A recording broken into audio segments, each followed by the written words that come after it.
Thank you so much, Mr. President. Yesterday, you said China can now continue to purchase oil from Iran. Yeah. Are you giving up on your maximum pressure campaign? Because With there's who? sanctions right now. With who? On Iran. No, look, they just had a war. The war was fought. They fought it bravely. I'm not giving up. They're in the oil business. I mean, I could stop it if I wanted. I could sell China the oil myself. I don't want to do that. They're going to need money to put that country back into shape. We want to see that happen. No, if they're going to sell oil, they're going to sell oil. We're not taking over the oil. We could have, you know. I used to say with Iraq, keep the oil. I could say it here, too. We could have kept the oil. No, China is going to want to buy oil. They can buy it from us. They can buy it from other people. But you're going to have to put that country back into shape. It desperately needs money. Yeah.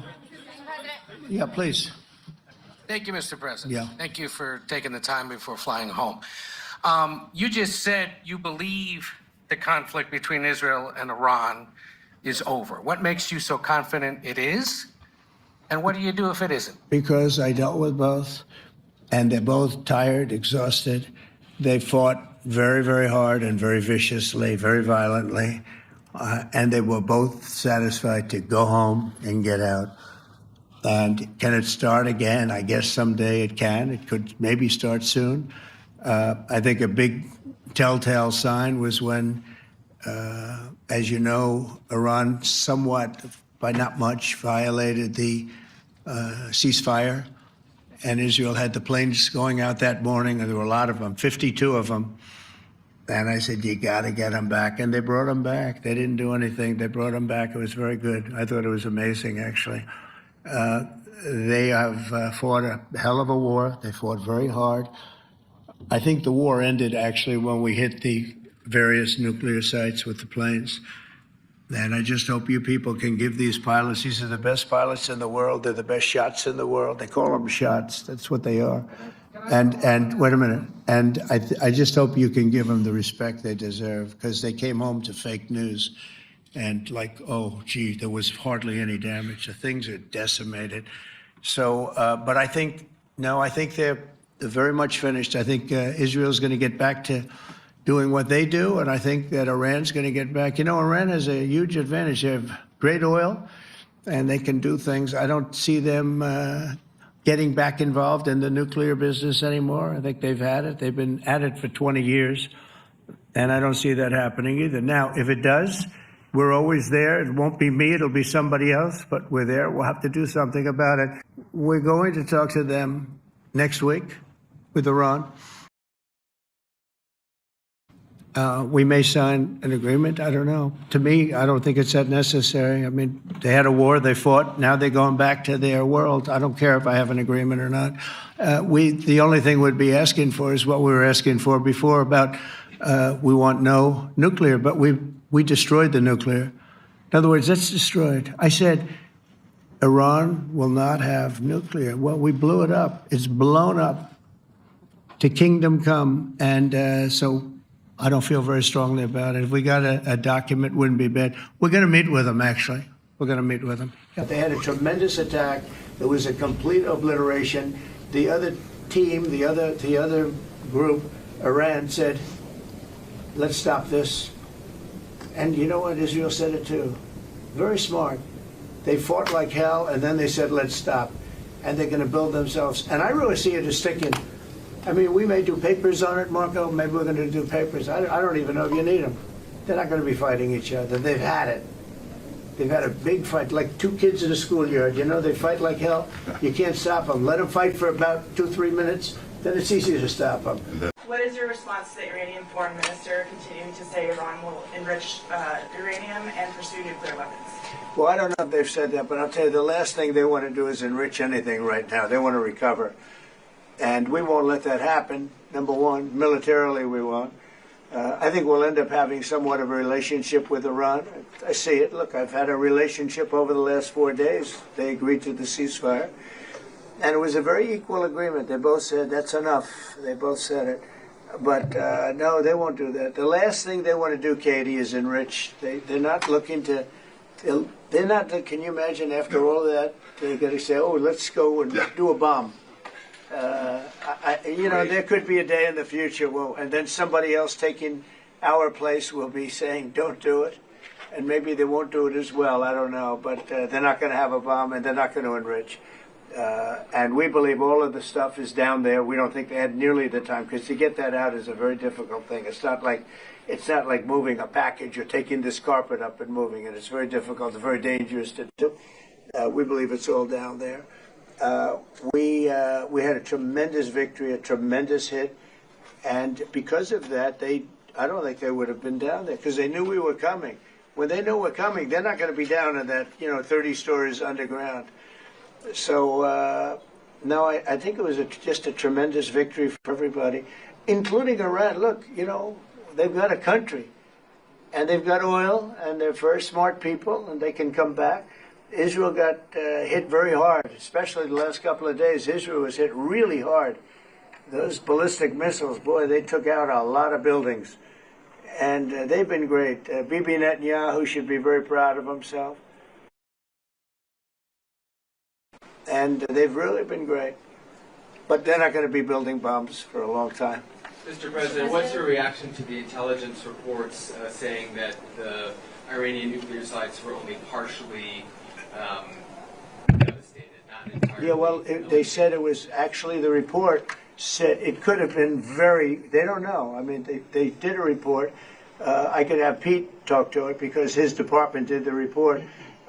They really don't know. I think Israel's going to be telling us very soon because Bibi is going to have people involved in that whole situation. We hear it was obliteration. It was a virtual obliteration.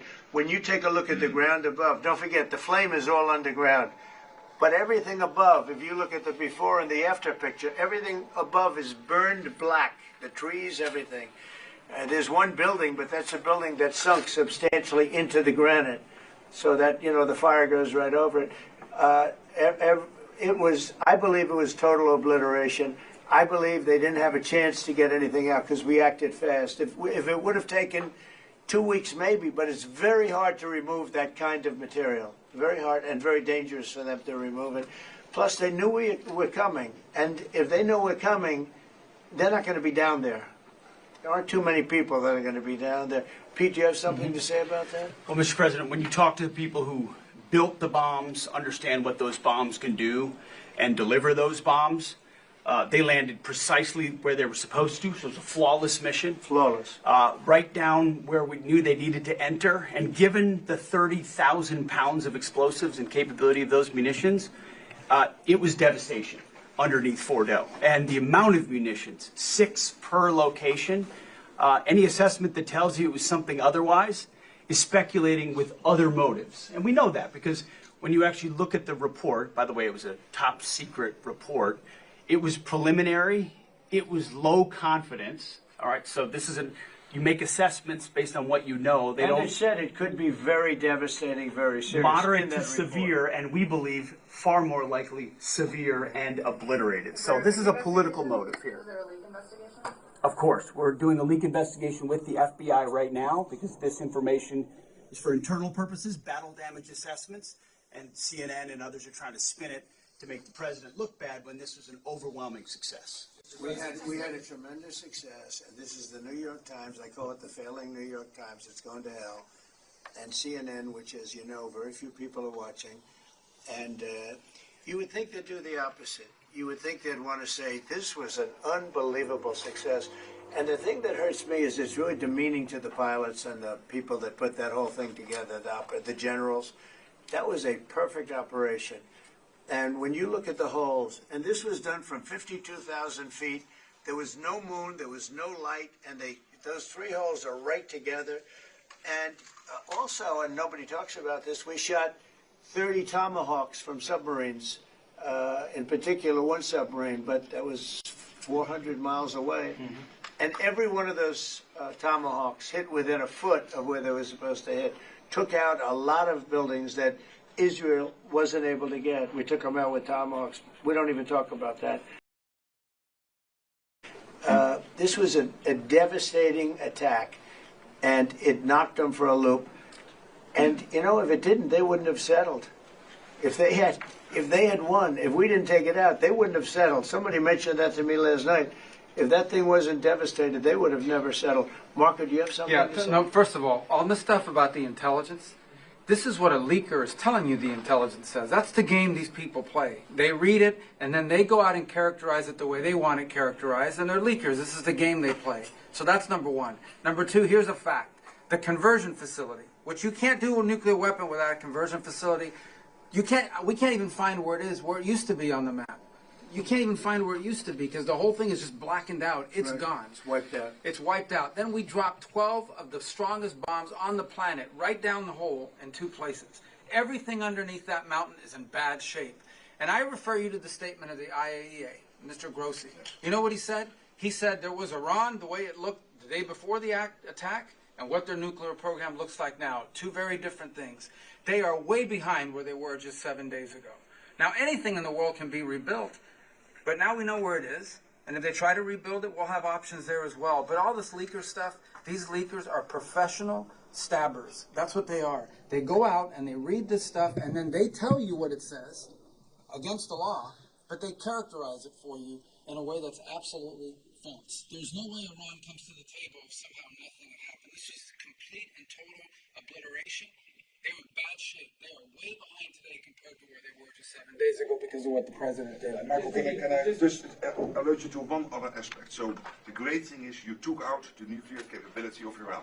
This was crucial. You did it in a way which is extremely impressive. But the signal sends to the rest of the world that this president, when it comes to it, yes, he is a man of peace, but if necessary, he is willing to use strength, the enormous strength of the American military. So I think that signal to the rest of the world, this is far beyond Iran, is extremely important. So let me also point us to that aspect of what happens. They went down, Iran went down to the site afterwards. They said it's so devastated, and they settled when they saw what we did to it. And frankly, if we didn't do that, they would have had a lot of ammunition to keep going. They wouldn't have settled. Somebody brought that up, and 2 Iranians went down to see it, and they called back, and they said, this place is gone. So it's just fake news by CNN, which has got no ratings. It's a failed network. Anybody here from CNN, by the way? Because you're a really disgraceful network. MSNBC, I think, is actually worse. But they're all pretty bad. But yours is good, Katie, I'll tell you. Mr. President, You know what Marco reminded me that he did such a nice job there? It was 9 years ago I had to debate this guy. He was not easy. I think he even got better. But when you were into your little thing, I said, this is when I had to debate this guy. You think it's easy to debate him? It's not easy. How long do you think that the Iranian nuclear program has been put back by these strikes? Years or totally? I think basically decades, because I don't think they'll ever do it again.